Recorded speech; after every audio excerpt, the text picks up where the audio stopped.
This is the Modern Mastery Unleashed podcast.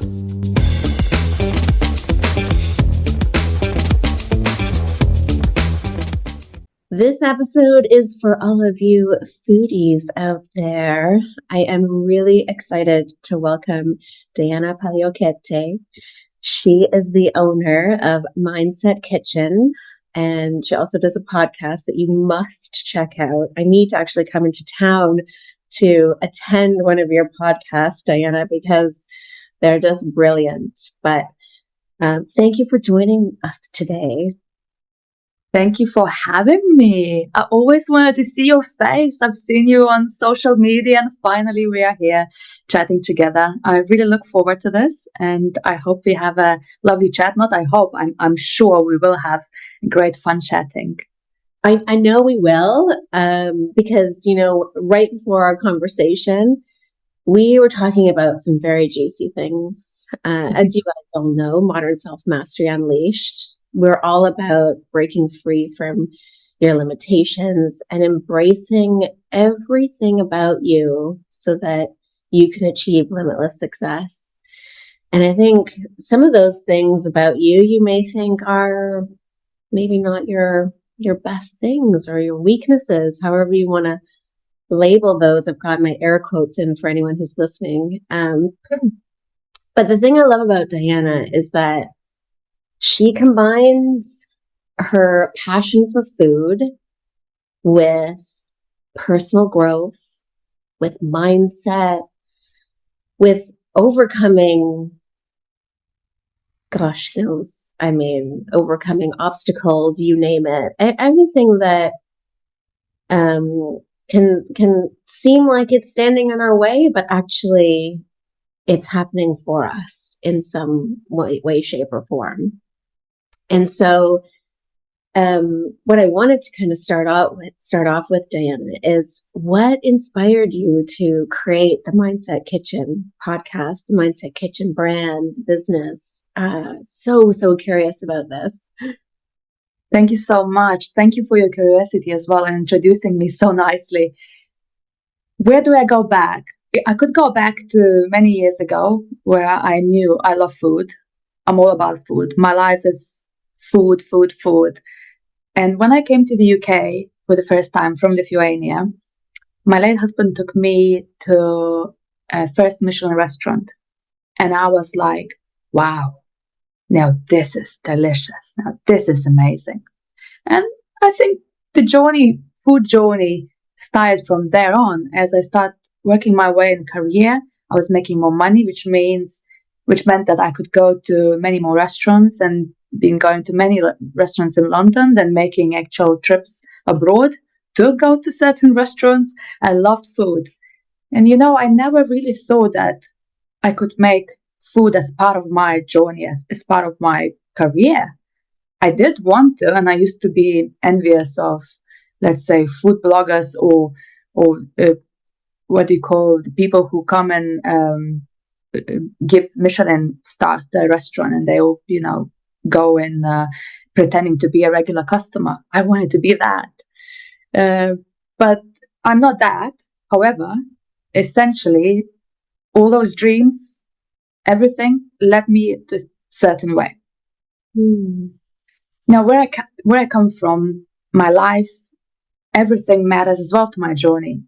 I think the kind of childhood I had, and when I came to UK for the first time, leaving all my friends behind, not knowing how to speak English well, not having any friends, and the list goes on as to so many people who are immigrants in this country. It has formed some sort of mindset. I would simply say I've got a tough mindset because life made my mindset a little tougher than I perhaps normally would want when I was growing up. Why do I have to go to deal with this? Why do I have to work so hard? Why is it so hard? I appreciate that all now and I embrace it. And so many years, many various challenges.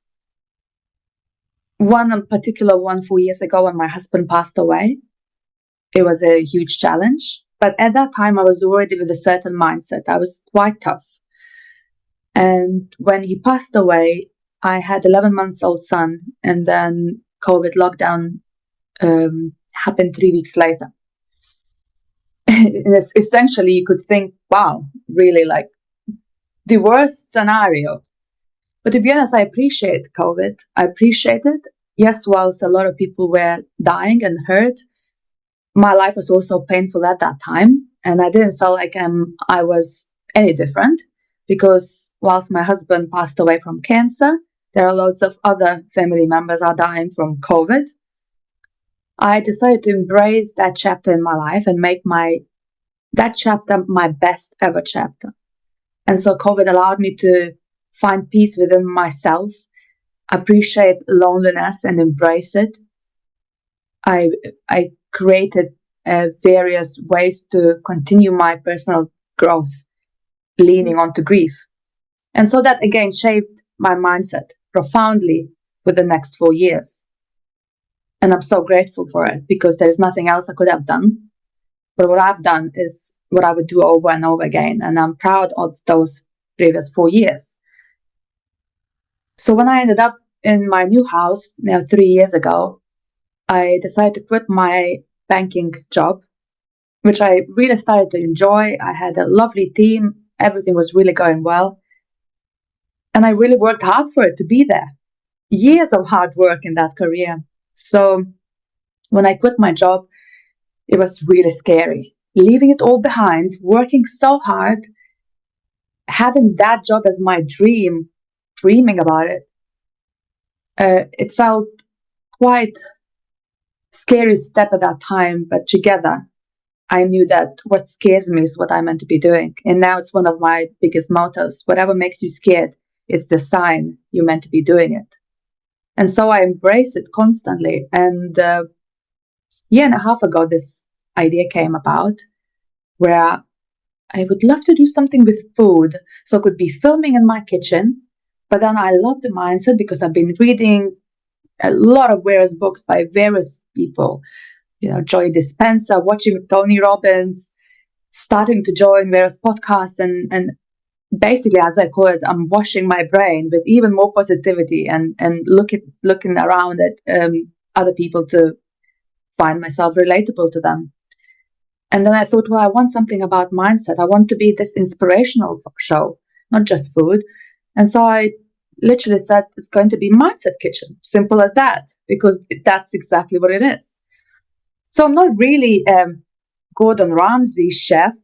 I'm not even Jamie Oliver, but I would say style, when I refer to these chefs, but I would say I could cook pretty much anything I want. And on these shows that I film right now, it may appear that I sometimes don't even know what I'm doing, because within 1 hour, I get to do maybe 20 conscious things and maybe 3 unconscious. And the conscious things are really exhausting. You have to focus where you stand, listen to the guest, engage with the guest. Also remember that there is food. Remember there is a pot boiling or a pan is on. Remember the camera angles. Don't walk out of the camera angle. Don't put your face in front of guest camera. Check your microphones.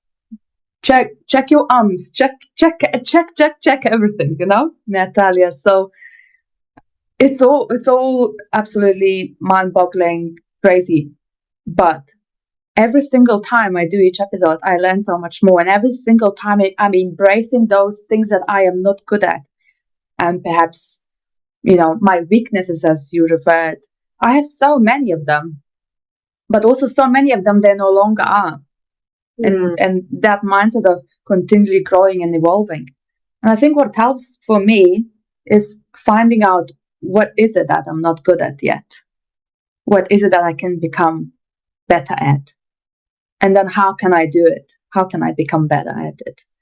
So many times it's, for example, video editing. I tried video editing myself.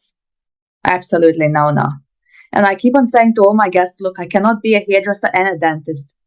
I only can be a hairdresser or a dentist.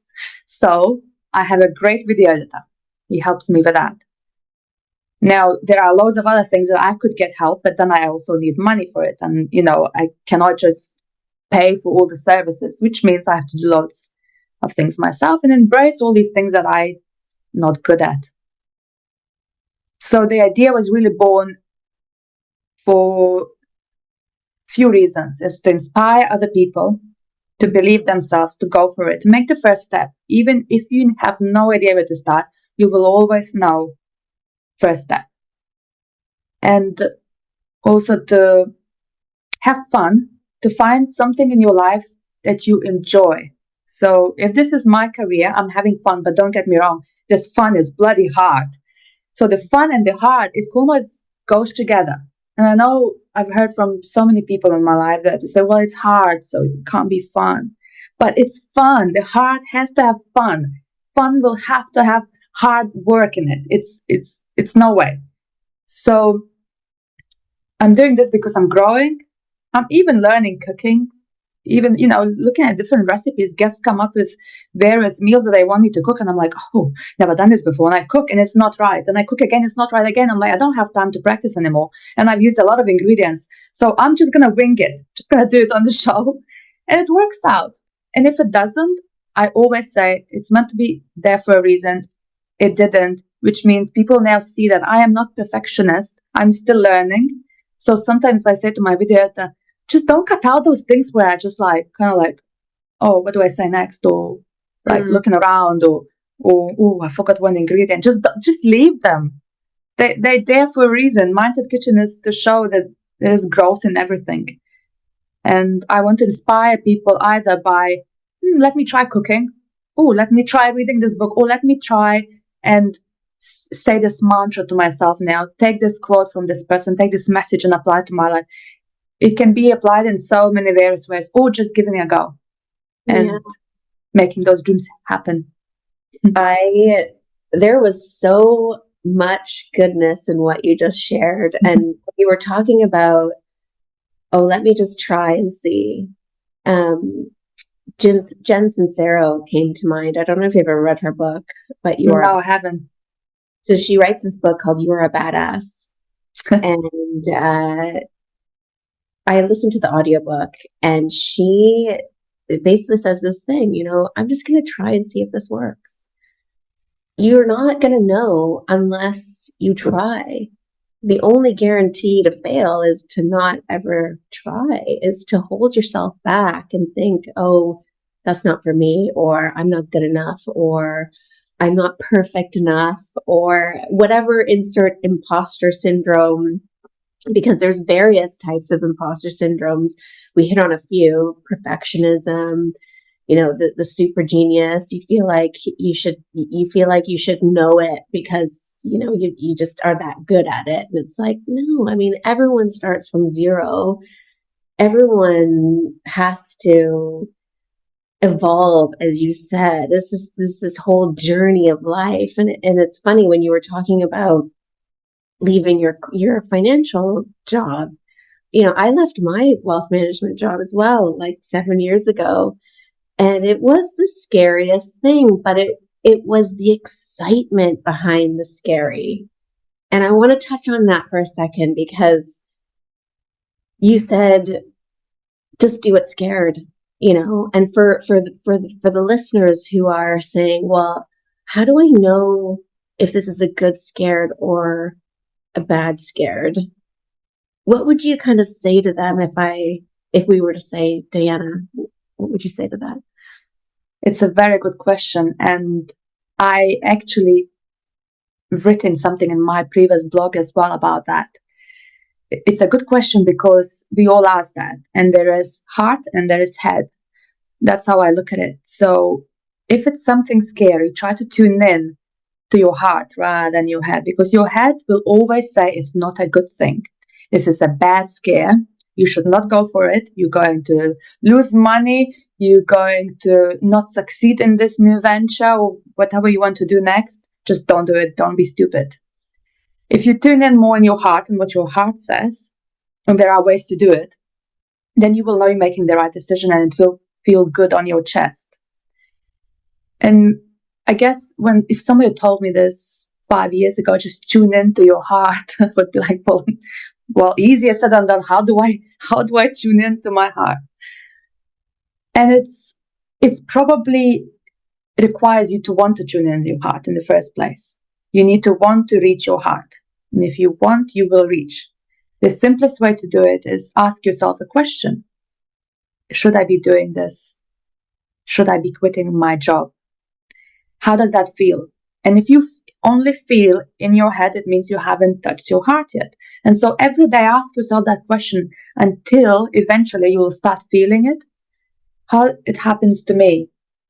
If I want to make a big decision, I close my eyes and I visualize I have already made that decision, then what that decision has brought and how I'm feeling. If you feel more excitement, so that feeling around your chest pulsates, excitement, scared, you see yourself as more successful, healthier, whatever you want to do, you see it, visualize, you connecting with your heart. Do that for 5 days, let's say. 5 days constantly, visualize, feel it with your heart, and then after 5 days, try again. Should I be doing this? Your head and your heart will be both still talking at the same time. Just say, I am now listening to my heart. I am now listening to my heart. I always only listen to my heart. So my gut, my heart, all my senses are here. And the more you say that, it becomes kind of a thing in your life now. It becomes natural. But I know at the beginning, people hearing who had never done something like that would be like, well, yeah. All this weird stuff. I promise it's nothing actually weird. All of this is we're using our own gifts as humans. We're using intuition, gut sense, which has always been there since, Stone Ages. People use their gut sense. Now we use more head, and that's where we're going wrong.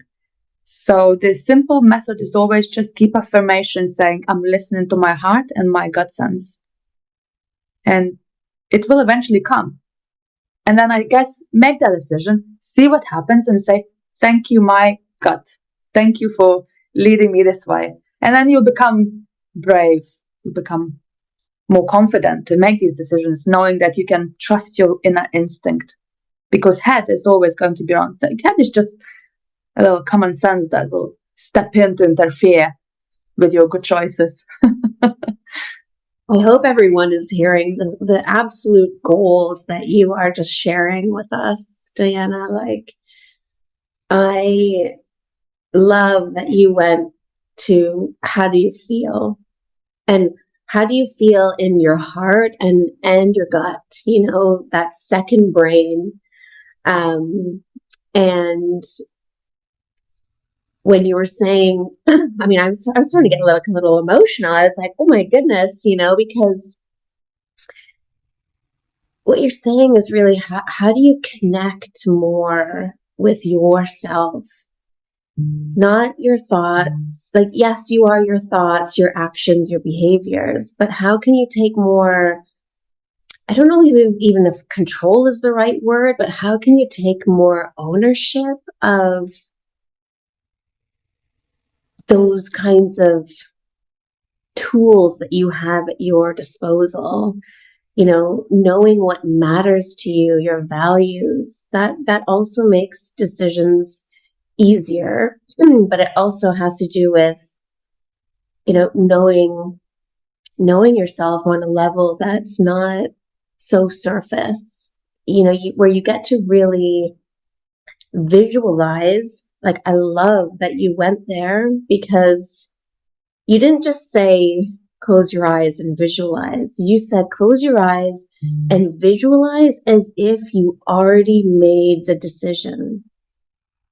So it's like you're visualizing yourself in the future, having already made the decision. What does it look like? What does it feel like? How do you describe yourself? All of these really incredible questions and incredible insights that you can get from just listening. It's, just pure gold. I can't even describe to you. I totally agree. And I think what you touched on there is focusing on your internal self rather than external. And many times we make decisions based on our external environment. And it's true because we naturally are focusing, We need to pay mortgage. We need to pay bills. We have to do this, that. That is external. We focus on those things a lot, and the decisions are based on those. Essentially, you will, nevertheless, will still do the mistakes and do come up to various challenges in your life.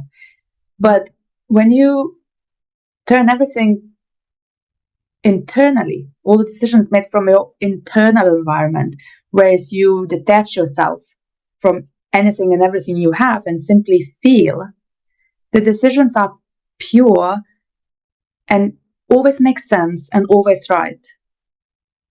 I always think that. I've never done, sometimes even if my gut sense said to do this, and I've done that, and I was like, why did I do that? That's strange. Like, was I maybe not listening to my gut? Then I realized later on that it was the right decision. It just wasn't appearing it's right away. So sometimes you'd be like, oh my God, what have I done? Just watch how it evolves. Trust the process. You made that decision. You're in it now. Have some faith in it. It will evolve how it's meant to evolve. And many times, some things will not as you planned and not as you hoped and not as you dreamed. But this is going to be even better. It always turns out that way. And it's better because you haven't thought about it. Because what's out there is you don't know. Unless you take that decision, you try, and it evolves and becomes even better than you wish for. Yeah, it's like it's like opening the doors, or that saying, when one door opens, another door closes, and you don't know. You just don't know until you step through. And I love that you said just have faith, like whatever that looks like for you. Believe in yourself, believe in your instincts, believe in your intuition. I think so many of us are afraid. There's that fear coming back, but afraid to take those chances sometimes. And one of the things I love, it's a quote that I really, really admire. It's, make a choice to take a chance or your life will never change. And that really kind of came out as we were talking, because whatever choice you make, whether you decide to do it or not do it, it's going to show up in your life, isn't it? That's true. And to be honest, what you said there as well, fearless is so important. Being fearless, owning your own authenticity, being yourself and being your fearless self is so important. As if it's sometimes you could just imagine I am feeling like Xena the warrior and just going for it on this horse, like, with whatever the sword or the spears, whatever she has on the horse, she's going for it. So fearless. And that's how I'm going through life right now. Absolutely fearless. And it helps me to do everything I want to do and be feeling limitless, because the only limit we set to ourselves is by ourselves. So being fearless is extremely important ingredient in being successful. Do you think oh, sorry, didn't mean to. No.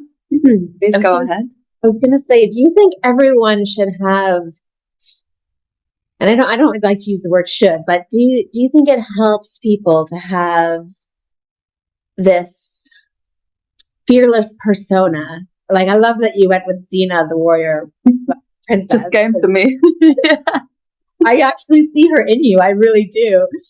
But, if you were to think of how, do you think that helps people to have that, not alter, it's like that alter persona, when you're saying it's okay, you can do this, that friendly, like, I don't like to use the word inner critic. I like to use the word, your inner best friend, because all she's trying to do is really keep you safe, or he, or however you want to identify.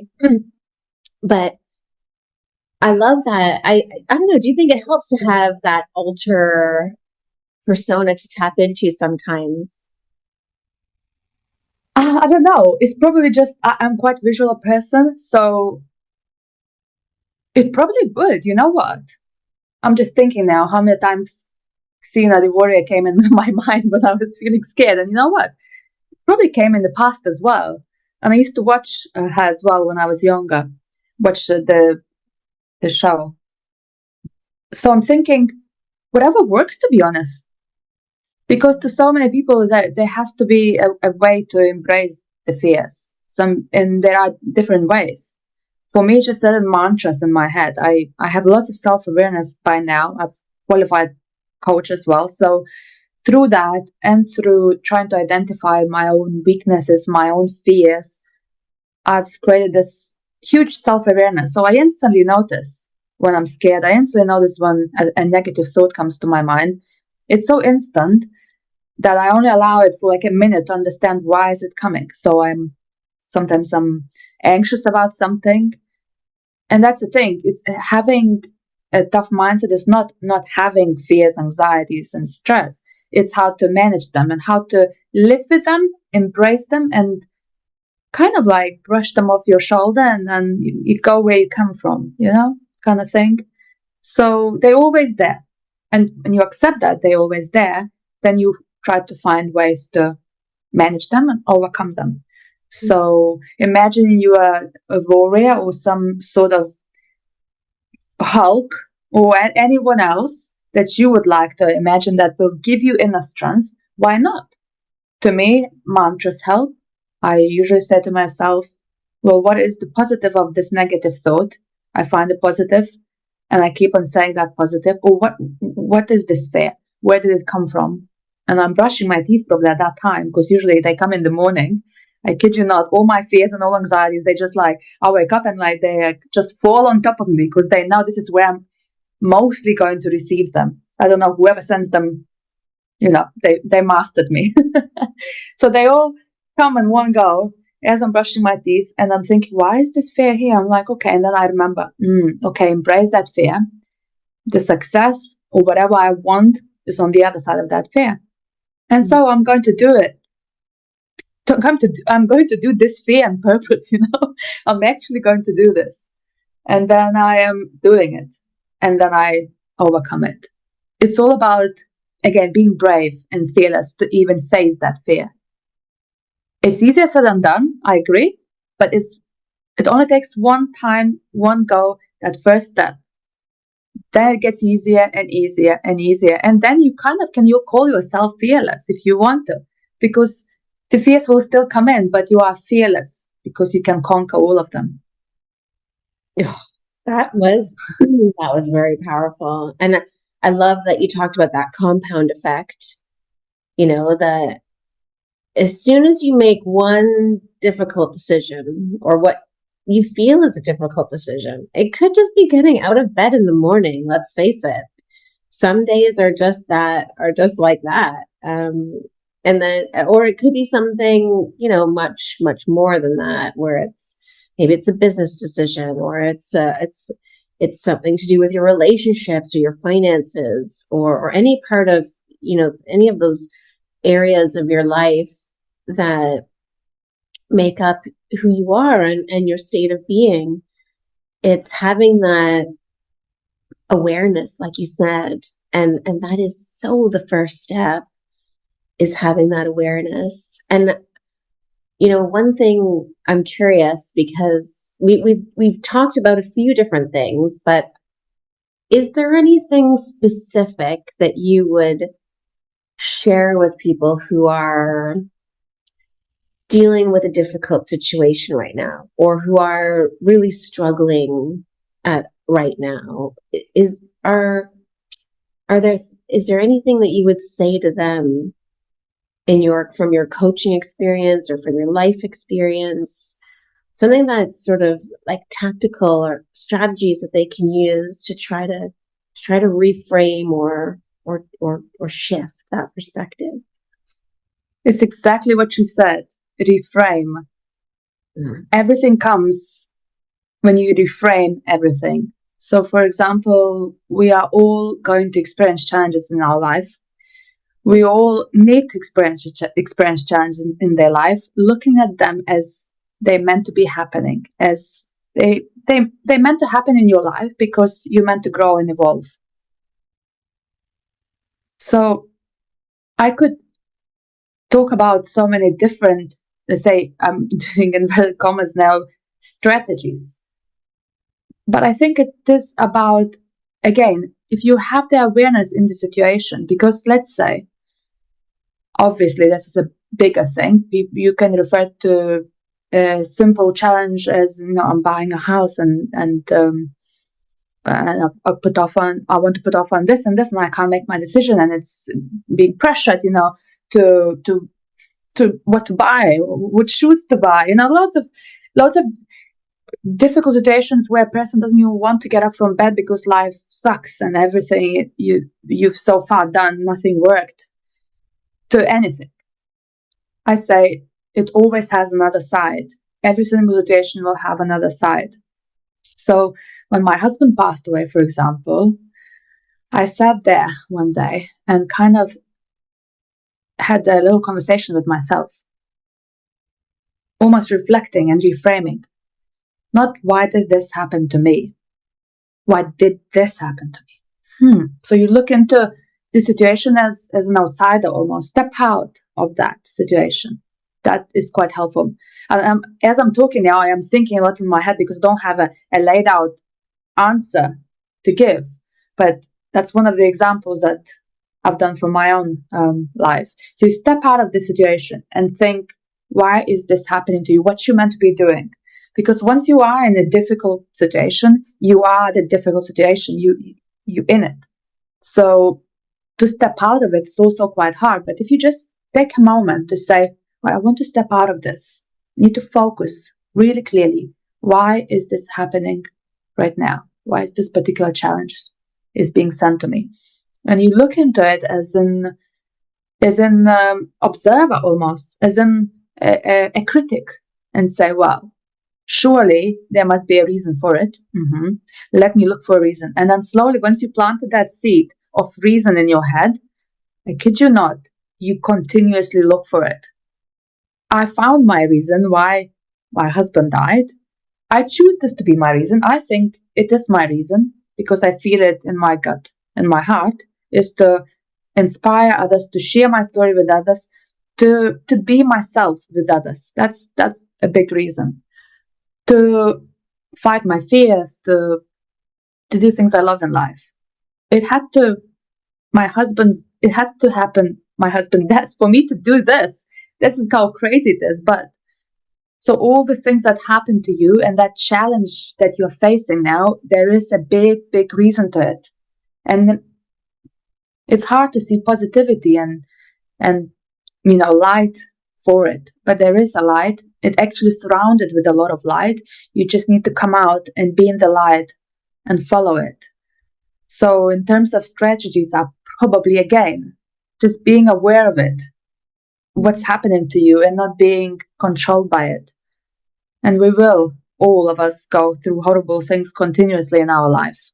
It's accepting that it's meant to happen.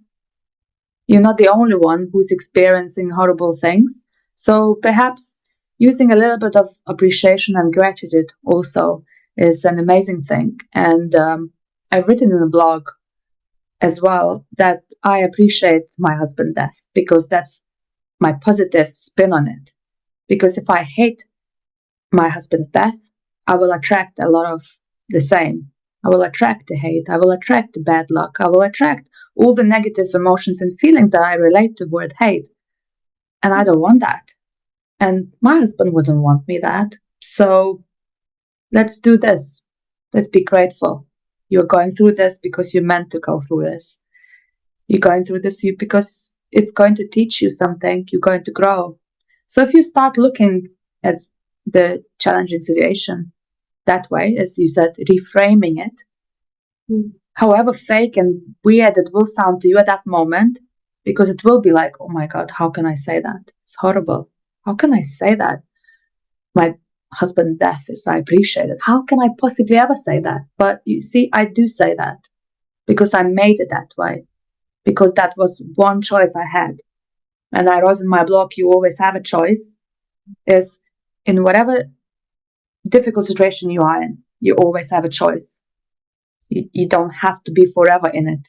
You just have to make a choice and find a meaning and follow it.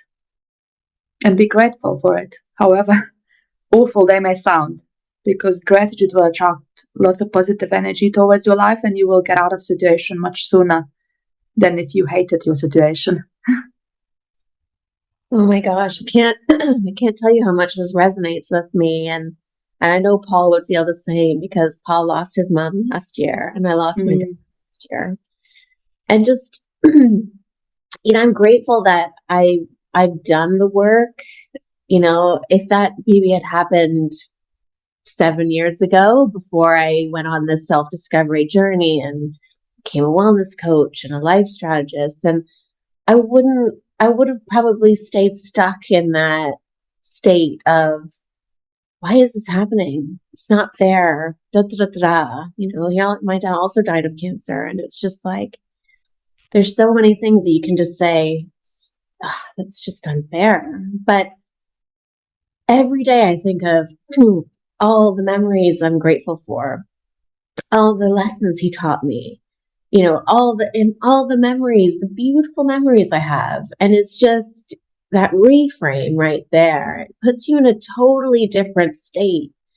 And then you're able to move forward slowly but surely. It's not grief is not we may have to have another conversation, Diana, about that, but it's not something that is just, it's something that you go through for years and years and years. But I think it's just such a beautiful, beautiful form of self-expression, of compassion, and how you nourish yourself, which is I think how you bring these two beautiful things together with the food and the mindset. Because how beautiful is it to share a meal with someone? How beautiful is it to nourish yourself with good food, with positive people, with positive thoughts, with action that is towards your goals and towards what you want, even if it scares the hay out of you.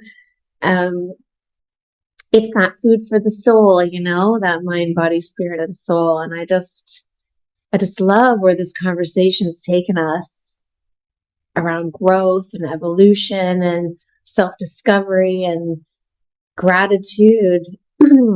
It's incredible. Thank you. Well, thank you, Natalia.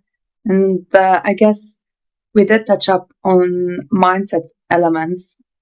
And I guess the food, where the food comes in, the food is just one thing that gives me so much joy. Eating delicious food, cooking to amazing people. I remember myself, if I invite people over and I cook, I realized I'm really enjoying that. And imagine I'm actually doing that as my job now. But at the same time, networking and creating these amazing connections and learning from people who way ahead of me and achieved so many amazing things and can contribute and join me in inspiring other people. And I always thought the food allows you to connect in a unconscious, unintentional almost manner, because when we eat and talk, or when we cook and talk, we don't realize that we are cooking and eating unconsciously, which means we're accessing a lot of things that are in our head that we not normally would access easier just having a little conversation. So Natalia, if I had a little bit of wine here and we were sharing a pizza or something, this would be even greater. And I know this podcast would be even longer because we would be doing so many different things and talking about so many different things. But to me, food is so important, because I know if I eat healthy, if I focus on food as nurturing my soul, I grow. And when you say, for example, grief will stay there many years, I have grief as a butterfly in my heart. So it's a butterfly and it's beautiful, blue, red. I can see it's yellow. And it's always just fluttering its wings. It's always there. The butterfly will never go away. And so the same with food. You must focus on the positivity around it and embrace how much delicious and amazing foods there is that can nurture our soul. And once you start eating for a week, maybe a couple of weeks, really healthy, it'll again become your habit. And now I cannot live, not eating healthy. But like what I mean by healthy is always a balance, right? I will have a pizza, I will have a burger, but it's not about not having fried food or bread. It's about eating mindfully, as you say, making sure that you appreciate that food, that you enjoy eating it and not just, eating quickly and forgetting what you're doing. It's the same even with drinking wine. If I have a glass of wine, I'm not there to down the glass of wine. I savor every sip, and it's delicious, and you're being mindful about it. So again, me cooking to my guests is me being welcoming, inviting them and making them feel comfortable. And I want to do something special for them and something that I enjoy. And hopefully there will be people who love food as well following me, and, not just people who love mindset. And I think it's kind of encompassing it all, as you say, touching your heart, your soul, your mind. Yeah, you've definitely found your calling. Just the combination of just your face just lights up, your energy changes. You just have such this passion for the food, but also for the people that you meet and that you want to share with others and allow them to inspire people. And I think one of the things when you were talking about mindful eating and awareness, the food element in Wellness 360, which is a framework that I use, it's the external layer is, the food that you eat, what are you putting in your body kind of thing. But the internal layer, and the energetic layer is all about awareness. How you eat is often a reflection of how you are in life. If you just reach for fast food, you're probably super busy. You probably don't give yourself the time to self-care. You're probably always on the go. If you eat quickly, you probably are like that in your life as well in different things. Maybe you rush through relationships, or you rush into decisions, or you rush into business, or whatever it is. So it's a really fascinating teacher, I think, the food element as a key life element to who you are internally, externally, and also energetically, and coming back to that awareness, how everything starts with awareness. And for those of you who are listening, try to notice how you are eating. Do you take the time to enjoy cooking your meals? Do you take the time to enjoy looking up new recipes and cooking with friends or your loved ones, or even on your own? Because that's also very comforting as well.